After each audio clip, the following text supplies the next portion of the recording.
Wonderful है। आज का टॉपिक है blockchain technology. Blockchain technology exactly क्या है, what is the use of, मतलब ब्लॉकचेन टेक्नोलॉजी में मतलब कैसे यूज होती है, कहाँ पे यूज होती है, इंडस्ट्रीज उसको कैसे यूज करते हैं, और कौन से मतलब दिस इज ऑल्सो, जैसे कि एक एआई टेक्नोलॉजी डिस्ट्रप्टिव टेक्नोलॉजी है, वैसे ब्लॉकचेन भी एक डिस्ट्रप्टिव टेक्नोलॉजी है। और मतलब जैसे कि बहुत सारी इंडस्ट्रीज में, मेडिकल मेडिकल फील्ड में, एजुकेशन में, मीडिया एंटरटेनमेंट और फाइनेंशियल में बहुत ब्लॉकचेन टेक्नोलॉजी यूज होती है। तो आज हमारी मैम हमें क्या लेके आई है, हमें कुछ पता नहीं है, लेकिन मैम ने कैसे प्रेजेंटेशन रेडी किया है। तो चलते हैं मैम के पास, और मैं इनवाइट करना चाहूंगी यहाँ पे आज की लेकर, ज्यादा कुछ नहीं, सिर्फ ब्लॉकचेन है क्या इसके बारे में एक्सप्लेनेशन दूंगी, क्योंकि जो आगे का प्रेजेंटेशन है वो हमारे सीईओ या फिर उनके जो एग्जीक्यूटिव्स हैं वो हम लोगों को डिटेल में समझाने वाले हैं। तो जस्ट बेसिकली ब्लॉकचेन क्या होता है उसके बारे में आज का जो सेशन है ब्लॉकचेन टेक्नोलॉजी पर है। तो बिजनेस जो भी हम देखते हैं, तो बिजनेसेस वगैरह में क्या होता है कि बहुत सारे ट्रांजैक्शंस होते हैं, और वो ट्रांजैक्शंस बाइंग हो या सेलिंग हो, जितने भी ये जो बाइंग और सेलिंग वगैरह होते हैं,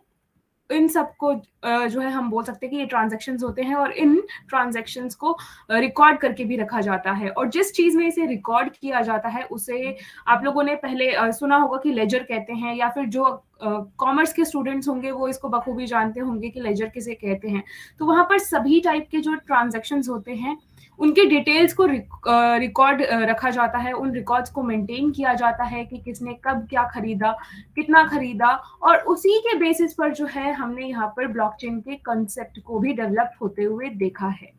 और ब्लॉकचेन एक टेक्नोलॉजी है जहां पर जो भी ट्रांजैक्शंस होते हैं उन्हें ब्लॉक्स में रिकॉर्ड किया जाता है। जो ब्लॉक्स होते हैं इसलिए और ये जो ब्लॉक्स हैं ये चेन में होते हैं, इसलिए इसका नाम जो है ब्लॉकचेन भी रखा गया है,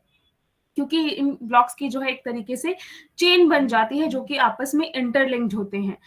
जहां पर ब्लॉक्स आपस में इंटरलिंक्ड होते हैं तो हम लोगों ने ये देखा है कि वो एक दूसरे के साथ अटैच होते हैं, यानी कि जो सेकंड वन होगा वो फर्स्ट वाले से भी अटैच होगा, फिर थर्ड वाले से भी अटैच होगा, और इसी तरीके से जो है आगे ये चला जाता है। लेकिन बात करें कि ब्लॉकचेन जो है सबसे पहले वो वर्ड आया कैसे या कहाँ से इसकी स्टार्टिंग हुई, तो डेविड शॉम एक क्रिप्टोग्राफर हैं, उन्होंने ब्लॉकचेन जैसे प्रोटोकॉल को 1982 में प्रपोज किया था, और फिर 1991 में इसे डिस्क्राइब किया गया आगे जाकर, और फिर इसे क्रिएट किया गया था 2008 में, जहां पर कुछ ग्रुप ऑफ इंडिविजुअल्स थे जिन्होंने इसे डेवलप किया, और एक फिक्टिशियस नाम जो है वहां पर रखा गया था सतोशी नाकामोटो, जिसके बारे में कोई नहीं जानता है, बस हम जब भी सर्च करते हैं तो वहां पर सतोशी नाकामोटो ही लिखा हुआ आता है।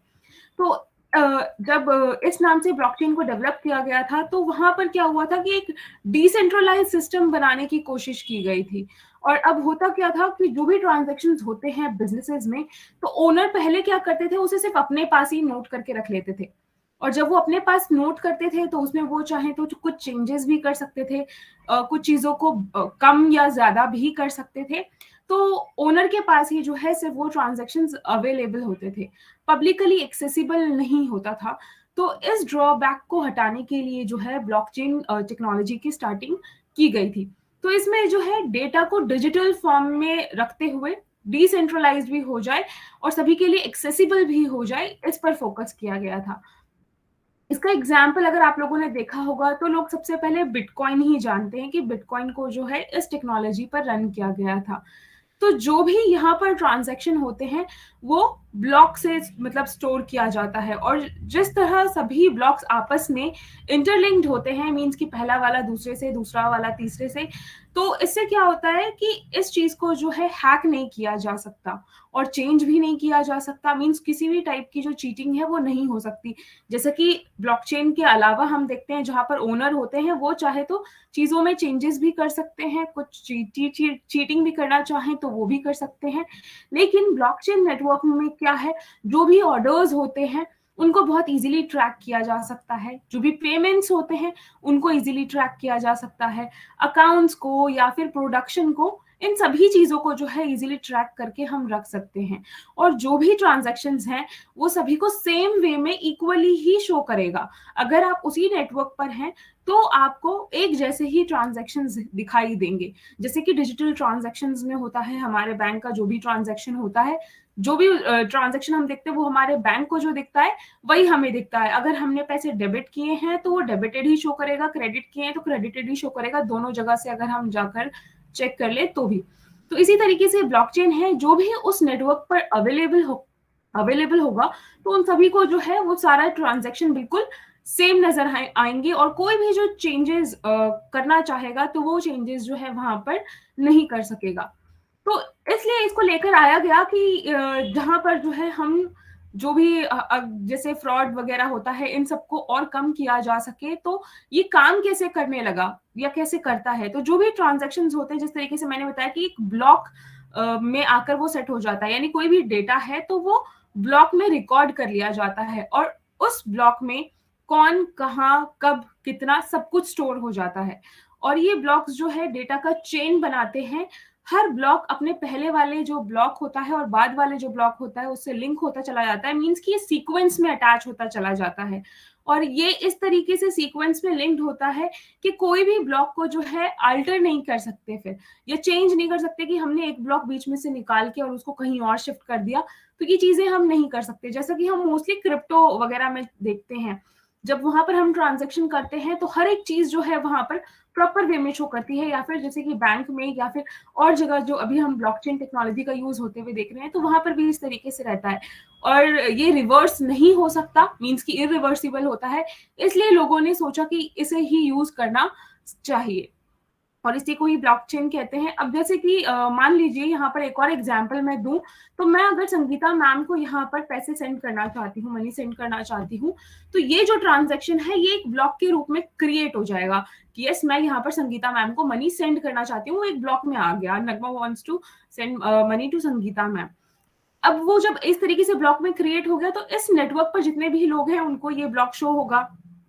फिर बारी आएगी अप्रूवल की, जिस तरीके से बैंक में अप्रूव किया जाता है, तो ये ट्रांजैक्शन सही है तो फिर वो जो ब्लॉक है वो क्रिएट हुआ था तो उसी चेन में जो है वो अप्रूवल वाला भी ऐड हो जाएगा। और जैसे ही वो अप्रूवल वाला भी ऐड हो जाएगा तो उसके बाद क्या होगा, फाइनली जो मनी है वो मूव कर जाएगा मेरे पास से संगीता मैम के पास, और फिर एक और ब्लॉक जो है उसमें ऐड हो जाएगा जिसमें ये लिखा हुआ आ जाएगा कि यस, जो मनी है, money moves from me to Sangeeta ma'am. अब जैसे ही ब्लॉकचेन का हम लोग नाम लेते हैं, या आप लोगों ने पहले भी सुना होगा, तो आप लोगों के माइंड में क्या आया होगा, सिर्फ और सिर्फ क्रिप्टो। जबकि ब्लॉकचेन का यूज, जैसे कि संगीता मैम ने अभी स्टार्टिंग में ही बताया, कि हम एजुकेशन में भी इसको देख सकते हैं या फिर मेडिकल फील्ड में भी देख सकते हैं। एजुकेशन में हम जैसे हर जगह हम जब भी जाते हैं तो हमें क्या होता है, अपने डॉक्यूमेंट्स को शो करना होता है, हमारी मार्कशीट्स को दिखाना पड़ता है, और मार्कशीट्स को लेकर हमने कितने सारे फ्रॉड सुने हैं कि नकली मार्कशीट बना ली गई, नकली प्रिंट करा लिया गया और उसी बेसिस पर जो है जॉब ले लिया गया। लेकिन यहाँ पर क्या है, अगर ब्लॉकचेन के थ्रू जितनी भी यूनिवर्सिटीज हैं वो अगर यहाँ पर मार्कशीट इशू कराती हैं तो सभी के लिए जो है ये एक्सेसिबल होगा एक लीगल वे में। हम जिसे दिखाना चाहते हैं, हम जहाँ पर इंटरव्यू के लिए गए वहां भी, या फिर जहाँ हम एडमिशन के लिए गए आगे वहां भी, सभी को जो है एक ही चीज दिखाई देगा, सभी के लिए सेम चीज एक्सेसिबल होगा जिसमें एडिटिंग नहीं हो सकेगी। और जो भी पहले हम देखते थे कि जो लोग चीटिंग करते थे, तो उस तरीके की चीटिंग से जो है हम लोग बच जाएंगे। तो ऐसे ही जो है हम डिजिटल आईडी का इंफॉर्मेशन देखते हैं, जैसे हमारा थंब प्रिंट हो गया हमारे डिजिटल आईडी कार्ड पर, तो उसे भी जो है हम उसके इंफॉर्मेशन को भी सिक्योर करके रख सकते हैं। बैंकिंग के जो ट्रांजैक्शंस होते हैं उनको सिक्योर किया जा सकता है ब्लॉकचेन के थ्रू। या फिर जो वोटिंग होती है, जब हम वोट देते हैं तो जो वोट हम डालते हैं तो उनको भी वेरीफाई करना होता है, कहीं डबल वोटिंग तो नहीं हो गई है। तो इन सब में भी ब्लॉकचेन का जो है हम हेल्प ले सकते हैं। वो बात अलग है कि अब हर चीज का एक अलग सब्स्टिट्यूट आ गया है, वोटिंग के टाइम पर कुछ और ही होता है, बट फिर भी अगर चाहें यहाँ पर ब्लॉकचेन का यूज करना तो हम जो है बहुत ही अच्छे तरीके से वेरीफाई करके इसका यूज कर सकते हैं। तो सेम ऐसे ही वर्चुअल करेंसी में भी, जैसे कि हम बिटकॉइन को ही एग्जांपल देख लें, तो जो उसका अगर हम देखते हैं तो ओरिजिनल जो जैसे हम बिटकॉइन को देखते हैं तो उसमें जितने भी हमने ट्रांजेक्शन्स किए बाय किया, सेल किया, मैंने किया या किसी और ने किया, वो सारी चीजें जो है आपको उसके नेटवर्क पर शो करता है और एड्रेस के साथ शो करता है, तो वो सब डिटेल्स आ जाती है। ऐसे ही क्या होता है, हम ओरिजिनल कंटेंट जो क्रिएट करते हैं, जैसे मूवी बनाते हैं या म्यूजिक बनाते हैं, तो वो लोग भी ये चाहते हैं कि हमारा जो कंटेंट है वो कोई और कॉपी ना करे, तो उसे भी जो है हम यहाँ पर ब्लॉकचेन का उसमें भी यूज कर सकते हैं, ताकि इस तरीके से जो है कोई भी आकर उस चीज को कॉपी ना कर सके और उनका जो कंटेंट है वो उनका ओरिजिनल रहे। और ऐसे ही हाल ही में आप लोगों ने सुना होगा हमारे सीईओ से मेडिकल रिकॉर्ड्स के लिए, तो मेडिकल रिकॉर्ड्स को भी सिक्योरली शेयर कर सकेंगे हम यहाँ पर, क्योंकि जो भी सभी के रिकॉर्ड्स होंगे वो ब्लॉकचेन पर होंगे। और इससे क्या होगा कि जब भी हमें कहीं भी जाना होगा, किसी भी डॉक्टर के पास जाना होगा, तो उनको उनको क्या होगा, वो इजीली एक्सेस कर पाएंगे हम में से किसी का जो भी रिकॉर्ड होगा, हेल्थ रिकॉर्ड, उसको इजीली जो है हम एक्सेस कर पाएंगे। और यहाँ पर हमने सिर्फ मेडिकल फील्ड का ही नाम नहीं सुना हमारे सीईओ से, उन्होंने ये भी बताया कि आगे चलकर हम हर एक प्रोडक्ट में जो है इसका यूज देखने वाले हैं। तो देखा जाए तो एक ब्लॉकचेन जो है वो बड़ा सा बटा हुआ डेटाबेस है, जो कि हजारों लाखों कंप्यूटर्स पर शेयर्ड भी होता है, और ये सारे कंप्यूटर्स आपस में कनेक्टेड होते हैं। एक डिजिटल रजिस्टर की तरह हम इसे देख सकते हैं, और इसे पॉपुलैरिटी मिली ऑब्वियसली क्रिप्टो करेंसी की वजह से, और इसका जो फ्यूचर है वो बहुत बहुत बहुत बड़ा है। इसका जो इस्तेमाल है वो लगभग हर जगह स्टार्ट हो ही चुका है। इसके एडवांटेजेस जो हैं उसकी वजह से जो है यहाँ पर हम लोग देख रहे हैं कि अब आगे आने वाला जो पूरा सिनेरियो है, या फिर हम गवर्नमेंट्स की बात कर रहे हैं, तो वो लोग भी जो है यहाँ पर ब्लॉकचेन टेक्नोलॉजी का यूज कर रहे हैं, क्योंकि यहाँ पर सबसे पहली चीज की किसी भी मिडिलमैन की जरूरत नहीं पड़ती है। दूसरा, कभी भी हम इसे एक्सेस कर सकते हैं, फ्रॉड के चांसेस जो है यहाँ पर नहीं होते हैं। तीसरा जो है, पुरानी ट्रांजैक्शंस भी हमें मिल जाती है, अगर हम चाहें पहले के ट्रांजैक्शंस को चेक करना तो वो भी हम कर सकते हैं। चौथा, ये जो टेक्नोलॉजी होती है ये बहुत ही ज्यादा फास्ट होती है, क्योंकि जब हम पहले लेजर में लिखते थे तो उसमें बहुत टाइम लगता था, और यहाँ पर फास्ट होने के साथ साथ करेक्शन का भी जो है मौका, उसकी जरूरत नहीं पड़ती, सब कुछ करेक्ट ही होता है। और ब्लॉकचेन के जरिए जो है हर काम बहुत जल्दी और इजीली सेव भी हो जाता है, और हम इसे टेंशन फ्री होकर